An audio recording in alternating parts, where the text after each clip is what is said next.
My wife Shannon and I recently did a 4-night cruise with Virgin Voyages, and what we learned is that Virgin likes to do things quite a bit differently than the other cruise lines. They've only been operating for a few years now, and they are a relatively new cruise line, and when they came into the industry here, they kind of decided to take a lot of the old rules and a lot of the old things you think you know about cruising, wrap them up, throw them in the trash, and kind of do their own thing. So if you've cruised with some of the other major lines like Carnival, Norwegian, or Royal Caribbean, a cruise with Virgin is probably going to feel a lot different to you. It sure did to us. This was our first time on Virgin. We're going to tell you all about it and what we thought.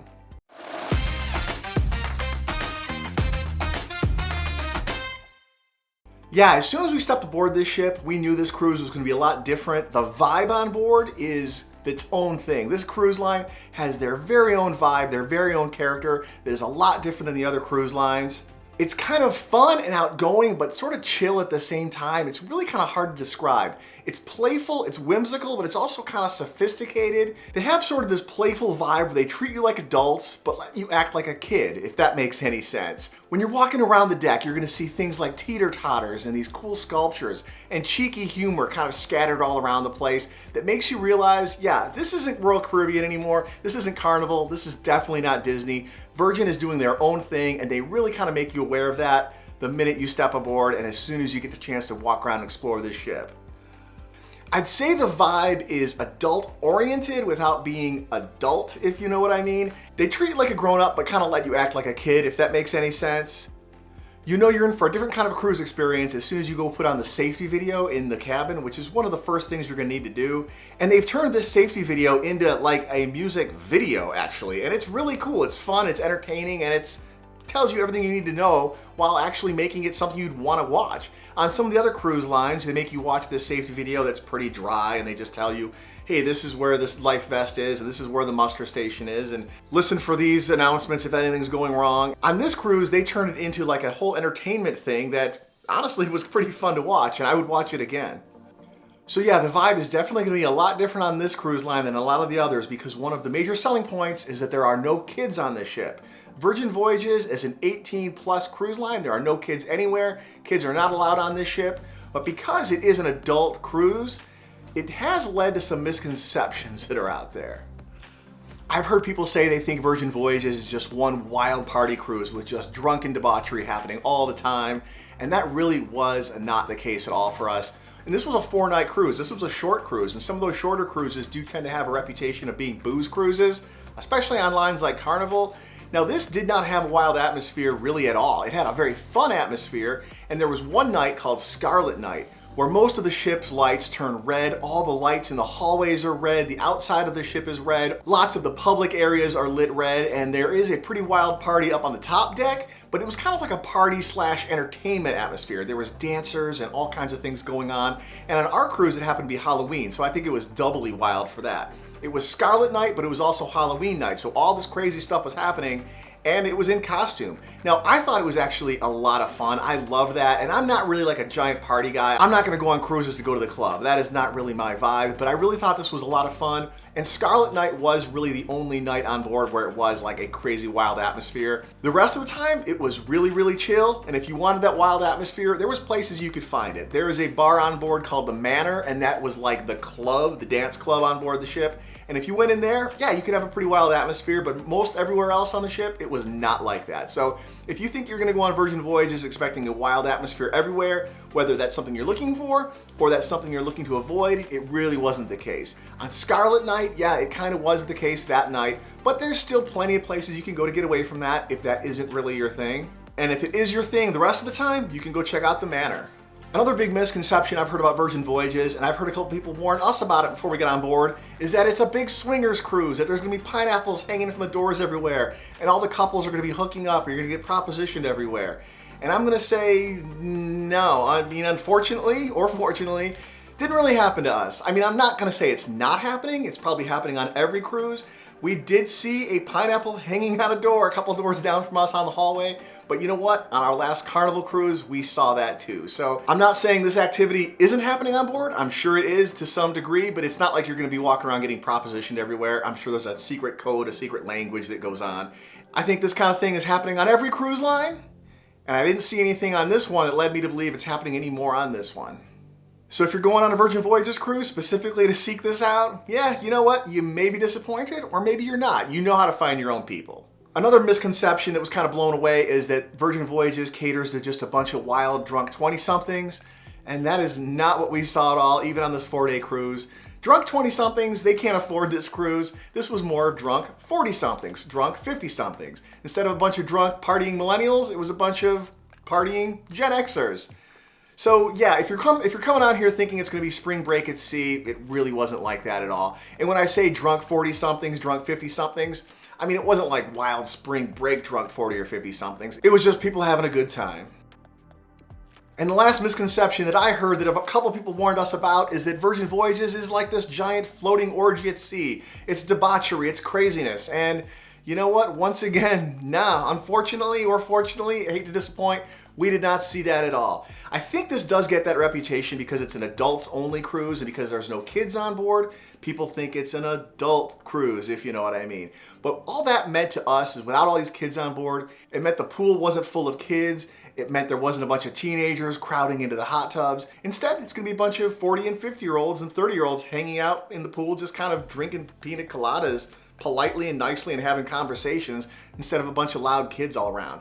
That was really the main difference that I saw. So if you're coming on a Virgin Voyages thinking it's gonna be an adult cruise for that kind of lifestyle and that kind of entertainment and that kind of vibe, I mean, yeah, it's probably happening somewhere, but it is not in your face. It's not mainstream. It's not like being pushed at you, if you know what I mean. So the adult-only part of this ship just meant it was a lot quieter, it was a lot more relaxing, and it just had a really nice overall vibe. Next, I want to talk about the entertainment. Now, the entertainment on these ships was actually fantastic. I loved every show we saw. One big thing I will say about the entertainment is that it is quite a bit edgier than you'll find on other cruise ships. This isn't Disney, this isn't even Royal Caribbean or Carnival, and I don't mean that's like adult entertainment or anything like that. Get that out of your head, you know? It's nothing like that. But you will hear some more F-bombs, you will hear some swearing, you will hear some more adult language being used in some of the shows. Not all of the shows, but some of the shows are gonna have that. So if you're the kind of person that gets embarrassed playing Cards Against Humanity, you know, you may be a little uncomfortable during some of these shows. Nothing goes beyond like a hard PG-13 or R rating or something like that for the most part. Now, there is some audience participation that was involved in some of these shows. There was a show called the Misbehave Show where they divide the crowd up into two halves, like the left side of the theater versus the right side of the theater, and they would just throw things out there and the first person in that side of the crowd to do something would win points or something like that. And super fun show. Don't miss the Misbehave Show. But at one point, the host said, the first person to do anything wins a point. And a lady in the back, she lifted her shirt and, you know, she flashed the crowd very proudly. And it went on for quite a while. And she did a little dance. And she was very happy with what she had to show everybody. And she won the point, so good for her, you know? But just so you know, that is kind of gonna be the kind of thing that you're gonna see on this. This isn't gonna be on the stage. There's nothing crazy adult oriented on the stage. This was just a sailor, a passenger, someone having a little bit of fun who got a little out there. So yeah, a lot of this is gonna be up to the crowd and how the crowd reacts to what's going on the stage. I don't even know if this is something you're gonna see a lot or if that's even a common occurrence, but at this one particular show, you know, there was some boobies flying around. But some of the other shows on board were not like this at all. I mean, we're talking PG rated at best. Dual Reality was a great show, one of the best shows I've ever seen on a cruise ship. It's kind of like a gymnastics show, a little bit Cirque du Soleil-ish, but with like a Romeo and Juliet subplot going on. Fantastic. Don't miss Dual Reality if this is happening on your cruise ship. Another show we saw was the Kiss cover band, and it was actually great. This was for Halloween, and they performed almost like a full Kiss concert up on stage with the makeup and the effects and all the big hits, and it was a really good time. So the entertainment, yeah, has a bit of an edge. I would kind of describe it as something you might find in Vegas, but it's not hard R-rated or anything like that. But if you are the kind of person who could be easily embarrassed or finds like a game like Cards Against Humanity, like I said, a little bit too much for you, you know, some of the entertainment may be a little too edgy for you. I thought it was great. We loved it. We loved the entertainment on board this ship, and it was one of our favorite things. Probably some of the best entertainment we've seen on a cruise ship. So what's included with Virgin Voyages? So Virgin Voyages does include more things than some of the others. It includes all the specialty dining restaurants. Virgin Voyages is a bit different than other cruise lines in that there is no buffet and there is no main dining room. All the restaurants are specialty restaurants, and what normally would be the buffet on this ship is an area called the galley, where it's kind of like a food court with a bunch of stations set up for different kinds of foods, and we really thought that was really great, and all this is included. Some of the specialty restaurants do have some upcharges if you want certain things, but you don't even have to do that. All the specialty restaurants are included in the price of your cruise. Tips for the crew, your bartenders and waiters are also included in your cruise fare. Soft drinks are included as well. Soft drinks and coffee beverages. Now there is specialty coffee, kind of like Starbucks type stuff that is not included, that is extra. But coffee, juice, soda, soft drinks, all totally included on this cruise. And Wi-Fi is included too. There is a free Wi-Fi, but I'm gonna say right now, the free Wi-Fi is trash. It is absolutely awful. I don't know if they do that on purpose to kind of get you to buy the upgraded good Wi-Fi, but the free Wi-Fi, they say it's free and it's included technically free, but it's actually awful. And really the only thing you're gonna get to run with the Wi-Fi they give you on board the ship is the app. You're gonna need to use this app on board the ship. And again, this is probably the most negative thing I'm gonna say about Virgin Voyages is that the app is actually trash. The app is awful. It just kept on crashing all the time. It kept freezing all the time. It kept resetting all the time. And Virgin, if you're ever gonna watch this video, and I know you're gonna hear of this from a lot of other people, you have to fix the app. You have to prioritize this. Your app is terrible, terrible, terrible, terrible. It works okay if you're on your home Wi-Fi, but once you're on the ship, the app was almost unusable, and you really need to use this app for a lot of stuff. You might need to use it to reserve restaurants, or to see what's going on, to see the schedule on board, to see what your bill is, or to see how much money you have left on your bar tab and things like that. But the app, it just doesn't work on board. So what we had to do a lot of times if we wanted to see what was going on, we had to go around and find these paper guides, these printed out guides that listed everything that was going on, all the entertainment and the schedule, because the app just wasn't working. And I guess that's kind of nostalgic, kind of fun, I guess, maybe, to have this paper guide to look at. But, you know, when you have to use the app for so much other stuff and it's not working, Virgin, you have to fix the app. It's a priority. You've got to fix the app. And I'm not the only one saying this. If you look at the App Store, it is just nothing but 1-star reviews. And on board the ship, everybody was complaining about how bad the app is. And this is a cruise line that's been around for a few years now. They've had plenty of time to fix the app. I think it's pretty inexcusable if they haven't done so. So Virgin, I loved everything about your cruise line. Your app, you gotta fix it. So that's what's included: the specialty dining, the terrible Wi-Fi, the tips, the soft drinks. What is not included on this ship? Well, what's not included is the presence of kids. There's no kids anywhere around. We kind of mentioned that a little bit already. That's a big selling point for Virgin Voyages. A lot of people love that. Now, we have kids. We have 2 teenage kids. We did not take them on this cruise line. They stayed home. I love taking our kids on a cruise ship. We have a great time with them. But sometimes it's fun to just unwind on a cruise ship with other adults, and you're not going to have them running around, crowding the pool, crowding the hot tubs, filling up the buffet, just having kids everywhere. And I don't have a problem with kids. We've taken ours on lots of cruises. But it's really nice to just have some adult time on a cruise line without them. And what's not included is kids, and that's a huge plus for this line. Another thing there isn't on this ship is no announcements, no hard sales pushes, none of that.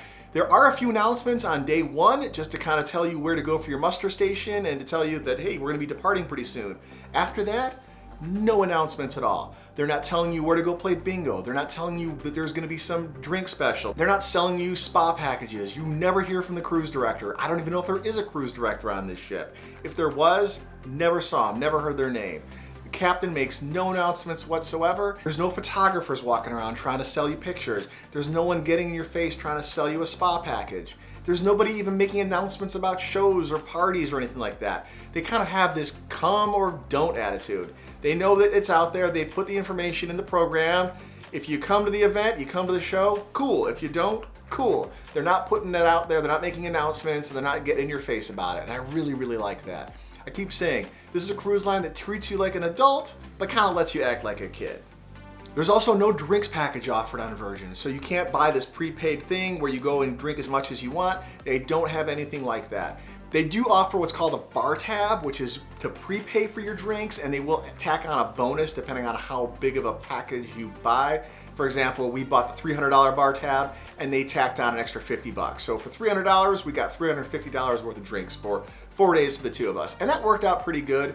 Now, you do have to use it or lose it. It doesn't carry over, so if at the end of the cruise, you've got $100 left on your bar tab, it won't carry over to your next cruise, and they're not gonna refund that, so it's use it or lose it. There's also no buffet like I just mentioned, and there is no main dining room. All the restaurants are specialty dining, and instead of the buffet, you have an area called the galley, which is kind of like a food court with a bunch of different foods. There's burgers, there's tacos, there's sushi, ramen, all kinds of good stuff. Food up here was actually pretty good. much better than most buffets. And in the specialty dining, the food was actually outstanding. Now, Virgin Voyages does get a lot of credit for having some of the best food at sea, and I 100% agree. Every restaurant we went to was great. Probably some of the best food we've ever had at sea. Fun, creative food, interesting food, really good. Just a great experience dining on Virgin Voyages. I want to go back just for some of this food. My personal favorite was Gunbae. This is the Korean barbecue restaurant on board. Honestly, one of the best meals I've ever had at sea. They cook all the food right in front of you in the middle of the table, and you pass it around, and they basically cook everything. They cook everything on the menu, and you pass it around the table, and you all share, and it's a really fun experience. It's great. There's drinking games involved in Gunbae. This was actually the first meal we had on board, and it really set the tone for what kind of cruise this was going to be, because they've got us doing drinking games and doing shots and sharing food and chanting and having a great time. So Gunbae, my very favorite restaurant on board, and I can't wait to get back on one of these ships just to do Gunbae again. Absolutely loved that place. We also really liked Extra Virgin, the Italian place on board. That was really great too. Test Kitchen was interesting. Test Kitchen is kind of one of these molecular gastronomy restaurants where they cook food in sort of alternative ways, and the food is all about the kind of the presentation and the experience, and they go ahead and tell you that. The food here is going to be about the presentation and the experience. And you know, I thought it was okay for me. I'm not a picky eater. I'm a pretty adventurous eater. A lot of the stuff was fine. It did seem kind of like it was style over substance for me personally. My wife Shannon liked it a lot, and it was one of her favorite restaurants. So your mileage may vary here. One of the more interesting things they fed us here was this mushroom pudding, I think it was, or mushroom custard. It was, yeah, basically pudding flavored like mushrooms in the shape of a mushroom, and when you look at this thing, it looked exactly like a mushroom. And you take it and you spread it on a toast, and you know what? I probably would have liked it better had I liked mushrooms, so some of that is probably on me, but a lot of the other food was really, really good. I had a venison that was excellent. I've never had venison in a restaurant before, and that was really interesting to see on the menu. So I definitely would recommend Test Kitchen just because it's kind of out there. You're not really gonna find an experience like this on other cruise ships, and so it was really unique. I enjoyed it. Would I do it again? Yes, on a longer cruise, only if there was still, like I had to fill a reservation slot, I may do Test Kitchen again. But on another shorter cruise, I wouldn't personally do Test Kitchen again if it meant missing out on another restaurant. And when it comes to all these specialty restaurants, you are really, really gonna wanna make reservations. I highly recommend making reservations. 45 days before your cruise, the reservations will open up on the app, and the app does tend to work pretty good at home. We had no problem running the app at home. It was just once we got on the ship and had to use their bad Wi-Fi, the app was just terrible. But you definitely want to make reservations. We made reservations for every restaurant 45 days out. We actually stayed up at midnight, and as soon as our window opened up, we were in the app making our reservations, so we had no problem getting in to dine anywhere. But we did see people getting turned away every night. We saw people coming up at 6:30 at night or whatever our time was, and they would come up and ask for a spot, and they said, no, I'm sorry, we have nothing. And that's such a shame to go on a cruise line with such awesome food and such awesome restaurants, and you come up there and you can't get a slot and you're back there eating in the galley. The galley's fine, but that's not why you go on a cruise like this. You go on a cruise like this for the awesome food, and you don't want to miss out. So definitely make reservations. Don't wait till you get on the ship for this, because a lot of the good reservations are going to be gone, and then if you're at the mercy of that terrible app, you might strike out, and I would hate to see that happen to you. So make reservations well in advance before you get on the ship. All right, let's talk about the room. Everybody wants to learn all about the room. The room was actually very nice. I think it was slightly smaller than most other cruise ships I've been on. Not noticeably smaller, but felt a little bit thinner. The furniture was very nice, kind of modern, sort of IKEA-ish. And I don't mean that in a bad way, just kind of modern and sleek.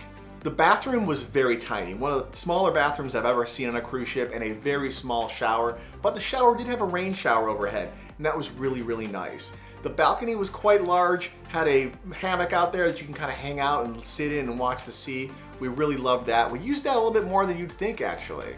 Bed was really, really comfortable.